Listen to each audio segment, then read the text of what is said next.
नमस्ते बच्चों, स्वागत है आप लोगों का हमारे YouTube चैनल पर जिसका नाम है सोना मिश्रा।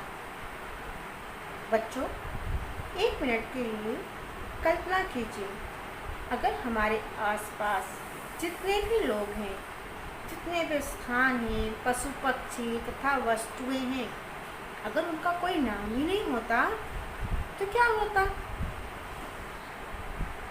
कितना मुश्किल हो जाता उन्हें पहचानना।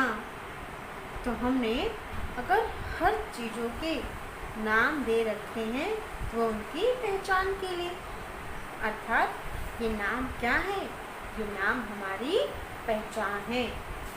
तो आज हम देखते हैं कि ये नाम जो हैं किस तरह से हमारी मदद करते हैं हमारी पहचान के लिए। बच्चों, एक और महत्वपूर्ण बात यह है कि नाम को व्याकरण की भाषा में संज्ञा कहा जाता है। अगर आपको कोई साधारण रूप से पूछे कि भाई नाम को व्याकरण में क्या कहा जाता है, तो आप बोलोगे नाम को व्याकरण की भाषा में संज्ञा कहा जाता है।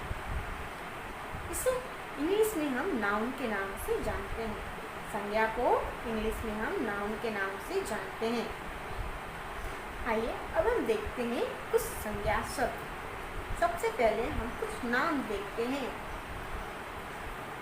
सचिन, राम, कलम, पंखा, मुंबई, दिल्ली, गाय, बंदर, दुख, साहसी। अब हम संज्ञा की परिभाषा देखते हैं। संज्ञा की परिभाषा है किसी व्यक्ति,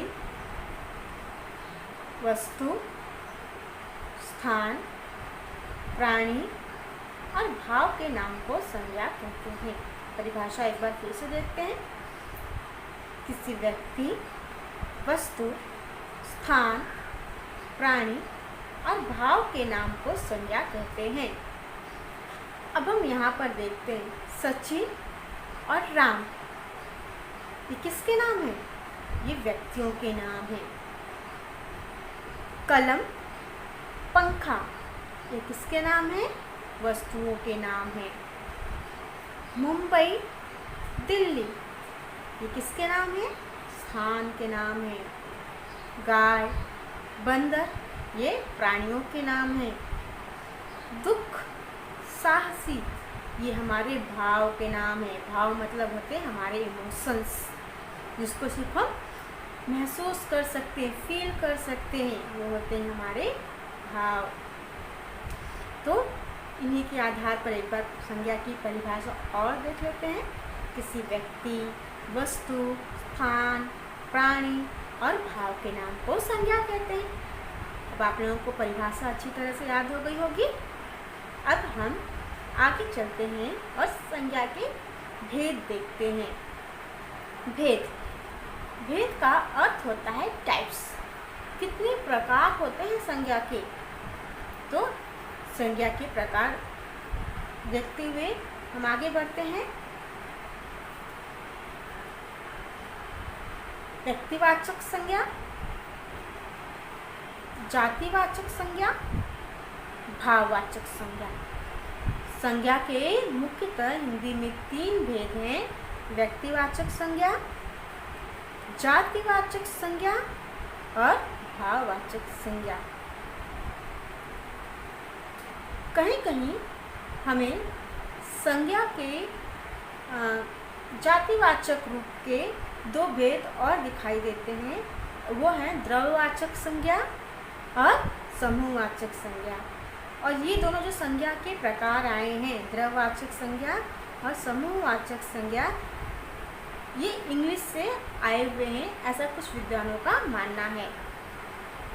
अब हम आगे चलते हैं और इन संज्ञाओं पर विस्तार से चर्चा करते हैं। संज्ञा के जो रूप हैं, उन रूपों में से पहला जो प्रकार है वह है व्यक्तिवाचक संज्ञा।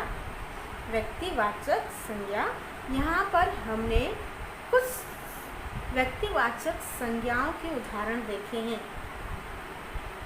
जिसे इंग्लिश में हम प्रॉपर नाउन भी कहते हैं। अब देखिए, व्यक्तिवाचक संज्ञा वो होता है जो किसी खास व्यक्ति के बारे में, किसी खास वस्तु के बारे में, किसी खास स्थान के बारे में या भाव के बारे में हमें बताता है। वह शब्द व्यक्तिवाचक संज्ञा कहलाता है। व्यक्तिवाचक संज्ञा को इंग्लिश में हम क्या कहते हैं? प्रॉपर नाउन कहते हैं। इसमें देशों के नाम जैसे भारत, अमेरिका, इंग्लैंड। अब देखिए, ये जो देश है भारत, अमेरिका, इंग्लैंड, ये तो किसी खास देश के नाम है ना। अब सभी देश का नाम तो भारत नहीं हो सकता और ना ही सभी देश का नाम अमेरिका और इंग्लैंड हो सकता है। मतलब भारत, अमेरिका, इंग्लैंड ये किसी खास देश का नाम है, इसलिए हम इसे व्यक्तिवाचक संज्ञा कहते हैं। इसके और उदाहरण देखते हैं। व्यक्तियों की नाम, राम, सचिन, आशा। अब हर किसी का नाम तो राम नहीं हो सकता और न हर दूसरा बंदा सचिन है और न ही सबका नाम आशा ही होता है। अर्थात ये किसी खास व्यक्तियों के बारे में जानकारी देता है, इसलिए इसे हम व्यक्तिवाचक संज्ञा कहते हैं। अब दिनों के नाम, हमने जितने भी दिन हैं, मतलब सप्ताह के जो 7 दिन हैं उनके भी नाम दे रखे हैं। रविवार, सोमवार, मंगलवार। आगे बढ़ते हैं, महीनों के नाम देखते हैं। जनवरी, फरवरी, मार्च, अप्रैल, ऐसे करके हमने दिसंबर तक इन 12 महीनों के नाम दे रखे हैं। ऐसा तो नहीं कि हमने सारे महीनों के एक ही नाम दे दिए हैं। अगर सारे महीनों के एक ही नाम दे देते हम, तब तो बड़ा गड़बड़ी हो जाता ना, पता ही नहीं चलता किसका जन्मदिन किस महीने में आ रहा है। अब देखते हैं भाषाओं के नाम। हिंदी, संस्कृत, मराठी, फ्रेंच। दुनिया भर में जितनी भी भाषाएं बोली जाती हैं, जितनी भी बोलियां होती हैं, हमने उन सभी भाषा और बोलियों के भी नाम दे रखे हैं। क्यों? उनकी खास पहचान के लिए। त्योहारों के नाम, जितने भी त्यौहार हम मनाते हैं, होली, ईद, क्रिसमस, बैसाखी, हमने उन त्योहारों के भी नाम दे रखे हैं। इमारतों के नाम, जो भी इमारत बनती है उस इमारत का भी नाम दिया जाता है ना। इमारत का नाम अगर नहीं दिया जाता तो फिर हमारे घर के एड्रेस के बारे में हमें कैसे पता चलता? अपने दोस्तों के घर के एड्रेस पर कैसे पहुंच पाते? घूमते रहते हैं।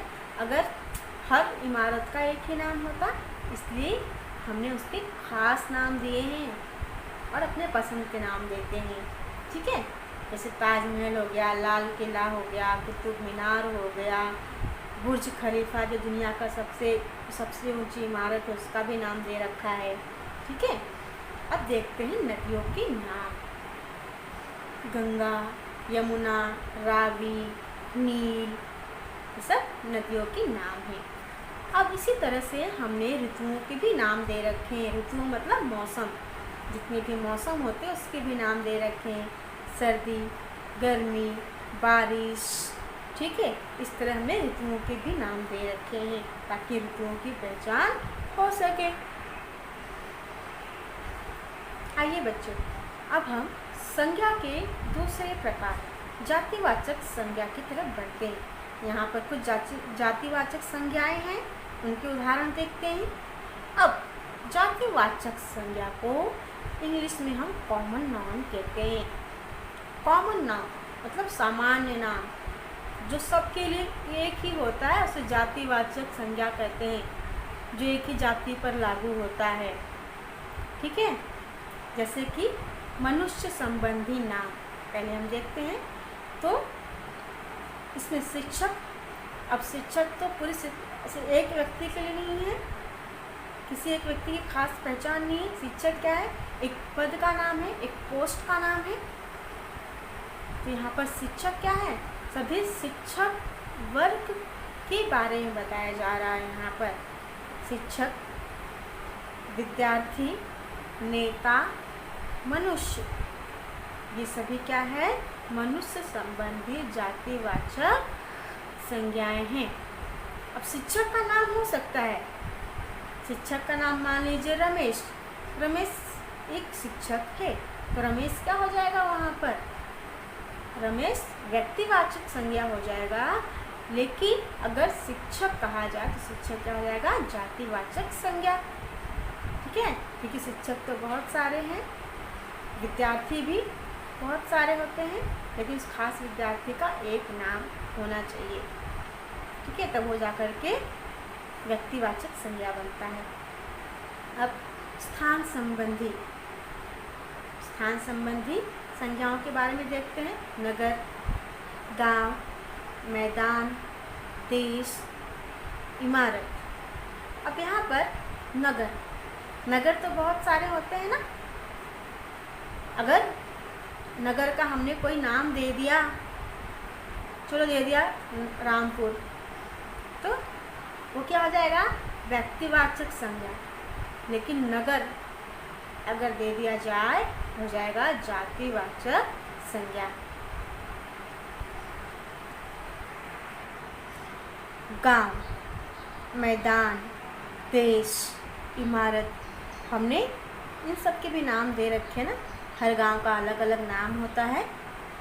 ठीक है, तो अगर नाम दे दिया गांव का तो क्या हो जाएगा, वो व्यक्तिवाचक संज्ञा। और नाम नहीं है, सिर्फ वहाँ पर गांव शब्द है, तो क्या हो जाएगा वहाँ पर जातिवाचक संज्ञा।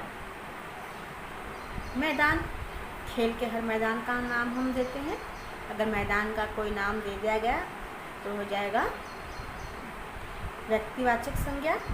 देश का नाम जैसे मैंने पहले ही बताया था भारत, तो भारत क्या हो जाएगा, व्यक्तिवाचक संज्ञा। लेकिन सिर्फ देश शब्द है, तो देश में तो बहुत सारे संज्ञा आ जाएंगे, तो वहाँ पर हो जाएगा देश क्या हो जाएगा, जातिवाचक संज्ञा। इमारत। अब देखते हैं प्रकृति संबंधी। हमने प्रकृति से जुड़ी जो चीज़ें हैं उनके भी नाम दे रखे हैं, जैसे वृक्ष, नदी, समुद्र, झील, तालाब। अब वस्तुएं देखते हैं, वस्तु संबंधी। कार, पुस्तक, बर्तन, कपड़े। हमने जितनी भी चीज़ें हैं उनके नाम दे रखे हैं। कार के भी नाम दिए हैं। पुस्तकें जो होती हैं उनके नाम दिए हैं, रामायण, भगवत गीता, कुरान, गुरु ग्रंथ साहिब, बाइबल, इतिहास, भूगोल, हिंदी, मराठी, उनके भी नाम दे रखे हैं। और उसमें भी इनके अलग अलग नाम होते हैं। बर्तनों के नाम, कपड़ों के नाम हमने दे रखे हैं। अब आगे बढ़ते हैं, देखते हैं पशु पक्षी संबंधी नाम। अब पशु पक्षी संबंधी कौन सी जातिवाचक संज्ञा हैं? घोड़ा, शेर, चिड़िया, मोर, ये सब क्या है, पशु संबंधी संज्ञाएं हैं। समय संबंधी संज्ञाएं। अब समय संबंधी संज्ञाओं में क्या क्या आ जाएगा? दिन क्या होता है? 24 घंटों का एक समूह होता है और 24 घंटों का मिलकर के एक दिन कहलाता है। तो ये भी हमने 24 घंटों का एक नाम दे दिया है, दिन। लेकिन किस दिन का नाम मैंने पहले बताया था व्यक्तिवाचक संज्ञा में। सोमवार, मंगलवार, बुधवार, ये सब नाम जो दिए हैं वो व्यक्तिवाचक हो जाएगा। और सिर्फ दिन कहा जाएगा तो क्या हो जाएगा? जातिवाचक संज्ञा। महीना, सप्ताह, घंटा, ये सब क्या हो जाएंगे? जातिवाचक संज्ञा। अब हम देखते हैं जातिवाचक संज्ञाओं के प्रकार। जातिवाचक संज्ञाओं के प्रकार के बारे में कहा गया है कि यह अंग्रेजी के प्रभाव के कारण बना हुआ है। जातिवाचक संज्ञा में पहला जो है प्रकार वह है द्रव्यवाचक संज्ञा। दूसरा है समूहवाचक संज्ञा। द्रव्यवाचक संज्ञा को इंग्लिश में हम एब्स्ट्रैक्ट नाउन कहते हैं और समूहवाचक संज्ञा को हम इंग्लिश में कलेक्टिव नाउन कहते हैं। अब देखते हैं द्रववाचक संज्ञा के उदाहरण। सोना, चांदी, तेल, पानी, दूध, दाल, चावल, रेत, कोयला, सब द्रववाचक संज्ञा है। जितनी भी चीज़ें हैं जो हम उपयोग करते हैं, जो मेटल से मतलब धातु है, द्रव्य चीज़ें हैं मतलब तेल, पानी, दूध, ये सब द्रववाचक संज्ञा में आ जाएंगी। जितनी भी अनाजें हैं, दाल, चावल, गेहूँ, ज्वार, बाजरा, ये सब द्रववाचक संज्ञा में आ जाएंगी। रेत, बालू, ईंट, पत्थर, कोयला, ये सब द्रववाचक संज्ञाओं में आ जाएंगी। अब समूहवाचक संज्ञा। समूहवाचक नाम से ही पता चलता है कि जहाँ पर एक शब्द से पता चले कि वहाँ पर एक से अनेक लोग हैं, तो हो जाएगा समूहवाचक संज्ञा। जैसे कक्षा, कक्षा तो एक व्यक्ति से बनेगा नहीं, एक बच्चे से बनेगा नहीं, वहाँ पर एक से अनेक और छात्र होंगे, उनको मिलाकर एक कक्षा बनती है। सेना, एक अगर कोई रहा सेना का सदस्य, उसे हम सैनिक कहते हैं।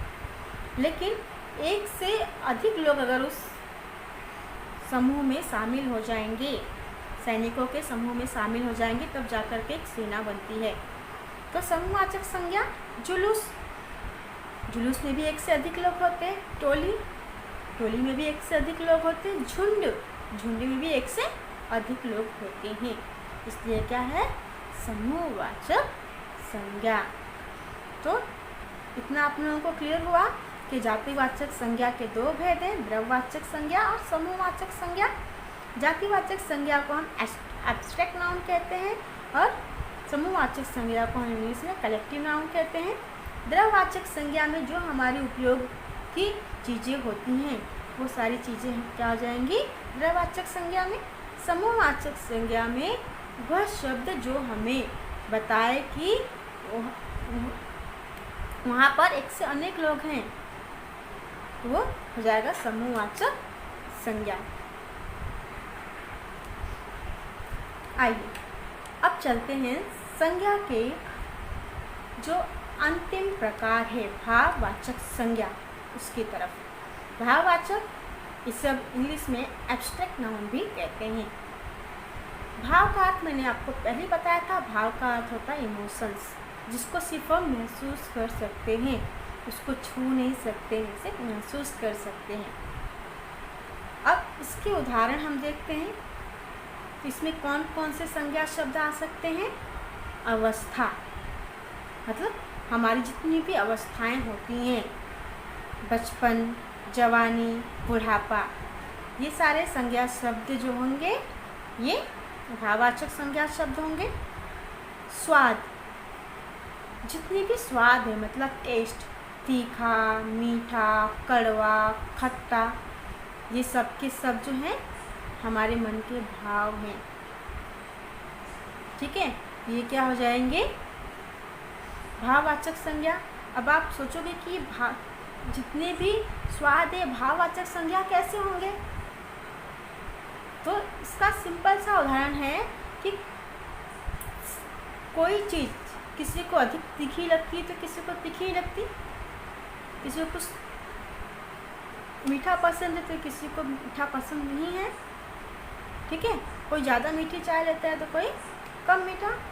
ठीक है, तो ये जो है हमारे भाव ही हैं। अब जो हमारे इमोशंस है, भाव, खुशी, उदासी, प्रेम, दया, ये सारे शब्द जो हैं भाववाचक संज्ञा के अंतर्गत आएंगे। क्रिया, हमारी जो क्रियाएं हैं ये भी भाववाचक संज्ञा के अंतर्गत आएंगी। जैसे चाल, दौड़, हंसी, रुलाई, ये हमारी क्रियाएं हैं। ठीक है, तो ये भी हमारी भाववाचक संज्ञा के अंतर्गत आ जाएंगी। आकार, जो भी हमारे आकार प्रकार है ये भी हमारे संज्ञा भाववाचक संज्ञा के अंतर्गत आएंगे। जैसे ऊंचा, नीचा, लंबा, छोटा, ठिंगना, मोटा, ये सब हमारे भाववाचक संज्ञा के अंतर्गत आ जाते हैं। दशा, हमारे मन की जो दशाएं होती हैं या तो चीज़ों की जो दशाएं होती हैं, आकृति जो होती है, ये सारी चीज़ें इन दशाओं के अंतर्गत आती है। जैसे सुंदरता, ये भी हमारे भावनाएं हैं। जैसे माँ को अपना बच्चा चाहे कैसा भी क्यों ना हो, कितना ही मटमैला क्यों ना हो, हमेशा सुंदर ही नज़र आता है। ठीक है, तो वे भाव होता है।